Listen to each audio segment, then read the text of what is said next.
Good afternoon, my friends. Brian here with VetteSource, checking in on Friday afternoon, late afternoon here. Finally kind of getting some back to some normalcy here after kind of a crazy week here we've had where you're getting a hurricane, you're not getting a hurricane, this is coming here. So we're back to normal. We did not get a hurricane at all. It hit about 100 miles east of here, so didn't even get rain or even really that much in the way of winds, which kind of are always fun. But what I figured today, I'm kind of back to normal. I'm circling back around a little bit today to show you guys a few things. Something that came up just because it occurred to me. I'm dealing with 3 different Corvettes right now that I've got stashed in certain areas, project cars. But what I was gonna do was show you guys what happens in my end of the business, where I have to make a determination when a Corvette changes status from a project car into just a straight up parts car, because most of what I do is the parts car side of the business, but then I do this restoration side because this is what I like to do and things like that. So I'm going to go over each one of these 3 cars and just kind of show you what determines for me which direction they go. Now, the first car, if you've been with me for a while, you'll know this car. I picked this up and featured it on the channel here a few months ago. This is, and I apologize for the road noise, guys, today. I'm doing this at 5 o'clock, so everybody's going home. So, this is our 72 big block 454 coupe that is a red on red car, which is actually kind of an unusual combination for this era, because not many of them had the red interiors and not many of them were painted red. And this is an original 454 turbo 400 car that has seen better days simply because in the hands of the original owner, that I believe he's in his 90s now from what I'm remembering, definitely gonna have to repair all this, but let the high school auto class take hold of this car, and they took it apart like so many people do with good intentions and never really got very far with it. So the question in your minds here, right, is you look at this and you go, okay, is this a parts car? Because this could be a parts car. However, this car, because of its historical background and the fact that it is a big block car and has a lot of interesting luxury options for 1972, this is a car that you will want to save. This is not something that you would just tear pieces off, because still the sum of the whole car together is definitely worth more than piecing it back out. Now, you'd make some money piecing the car out, but the truth is I'm still going to have, at the end of the day, because I can do this work myself, that's the one caveat, is that I'm gonna have a car that's still worth more money than what I put into it, okay? Now, again, even notwithstanding some of the other issues I'm gonna have to take care of, some of this windshield frame stuff, this is a fairly solid car, and we're gonna get started on this pretty soon, here and there. I just need to finish up the work we've got going on the Formula 350 that's yellow. But you can see that it would make no financial sense for me to tear this up into pieces, simply because once I'm done with this is a fairly high dollar car in the range of anywhere from $38,000 to $48,000 to $50,000. So this is one that's worth investing the time and money into. Now let's take a walk here over to our second car that I featured a couple of videos here, our 86 Corvette Indy pace car, which again is another unusual Corvette.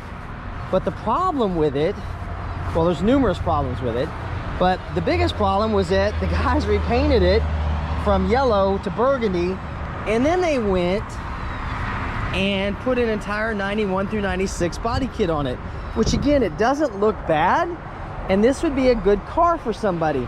So you could still make the case, okay, this is a project car, right? This is what we want to do. And when I first featured this, I said this is probably a project car. However, my second video you saw, I wasn't even able to get this car started.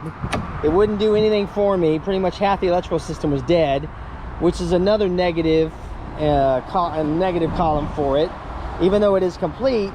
And then I looked at it the other day, and even though I do this for a living, sometimes I just miss things. because I'm not used to it. But I started looking at the valve covers and noticed, wait a minute, those are Camaro Firebird valve covers. And yes, it does have iron heads on it. It doesn't even have the aluminum heads left on it. So this most likely is a Camaro motor in a Firebird motor in a Corvette. So then you add in, okay, so we've changed the uniqueness of this car from the Indy Pace car yellow color. We've changed the body style to the 91 to 96. We've got a Camaro motor hiding out in here. I know that the transmission is bad because that's why the owner, my customer, quit driving it. And so now we're at a point where, wait a minute guys, is it gonna make more financial sense to go ahead and piece this car out? And the short answer is yes, most likely, unless I find somebody that wants to make this a labor of love. This car is worth much more to me in parts, dismantling it, than it is as a whole unit. So what we'll be doing the next week or two is I'm going to go ahead and make an assessment of all the parts that are still on it, everything that's usable and saleable, and get to it. But again, these front and rear bumpers alone, right? These are the 91, 96 bumpers, and they're in good shape. You know, you've got a $500 unit here, you got $500 in headlights, you got a $500 hood, and that's on the cheap end. You've got a $400 rear bumper cover, you've got a $350 top, you've got $500 intake manifold system, you've got still seats in here, a couple $100. These center lines, these are very period correct from the late 80s, 90s, early 90s. I'd be willing to bet old school guy will probably pay $600 for that set of rims, because they don't even make those anymore. There's also in here, you've got a complete dash cluster. That cluster in these Corvettes, this Atari cluster, is even as a core a $200 cluster. Lots of interesting stuff. This roll bar that was bolted in here can be sold separately. So there's a lot of stuff in here that guys that are rebuilding their Corvettes would definitely love to have. Oh, and I haven't even gotten into the suspension. The suspension on these is what everybody wants for their hot rod projects. So they still put these in trucks and cars, all kinds of stuff. So this has got that Dana 36 with a convertible. It should have a 259 or a 273 gear ratio in it, so it's more of a highway speed car, but it's a good differential. So even though initially I might have thought this was a project car, I will probably most likely end up parting this out if I can't find a buyer for it that just wants to do this as a labor of love. Because the truth is, at the end of this day, or the end of the day, you're gonna put, even with your own labor, you're gonna put $3,000 or $4,000 into this car, right? And then it's worth, on the open market right now, $7,500, because like I've said, C4 Corvettes are like the Rodney Dangerfield of Corvettes right now. Nobody appreciates them for some odd reason. So this thing, unfortunately, is right on that fence line, tipping over into parts side. So we'll see what happens in the next couple of weeks and see whether or not I can get any action on it as far as selling it complete, because I still think that there's somebody out there that would like to take this on, and I'm not asking even unreasonable money on this car. I would rather do that than take the long-term approach and pull more dollars out of it, which would take me probably 6 months to a year to get everything out of it that I needed to.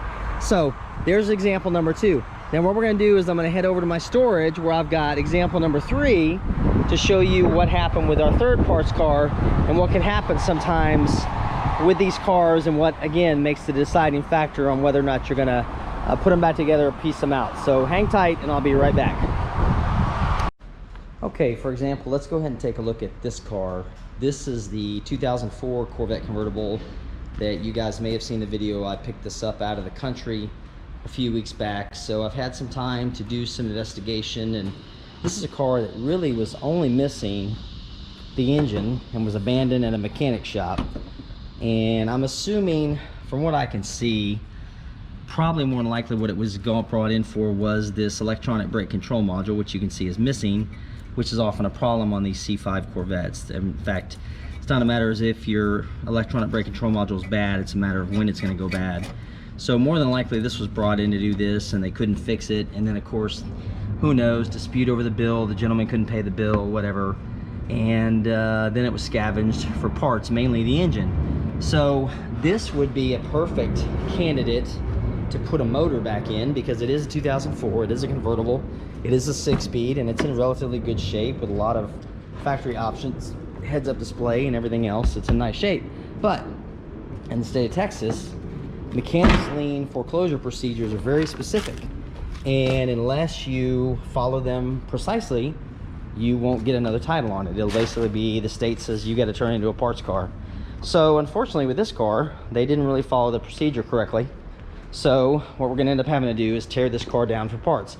Now when we come back to the differences between a Corvette project car and a Corvette parts car, right, there's a very fine line. So without paperwork being able to re-register the car back on the road, it becomes a parts car, when it ordinarily would be something that somebody would love to put this back together again because it's on a budget.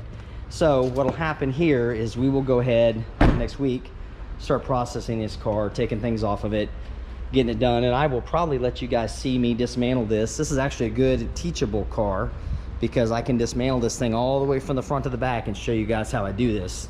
So we'll go from there. So that just gives you an example of, you know, third example here of the 3 cars I just highlighted of what happens when a car, you know, moves from the status of project to parts. Now in this case too, you know, you could probably make the case, oh yeah, go out of state, go try to go get different titles from other states, because the different states have different procedures. But truth is, there's just too much money to throw after. It's throwing good money after bad. So nothing that we're gonna do. And guys, from perspective wise, economics wise, there's a ton more worth dollar value in parts on this car than there is ever just putting it back together as a whole thing or trying to fight that process. So that's gonna wrap things up for me today. And then we'll probably end up with some more work on our cars next week. And like I said, today was just our Friday discussion for the weekend, and we'll go from there. Okay guys, but everybody have a good weekend, and we'll see you then. Thanks for watching.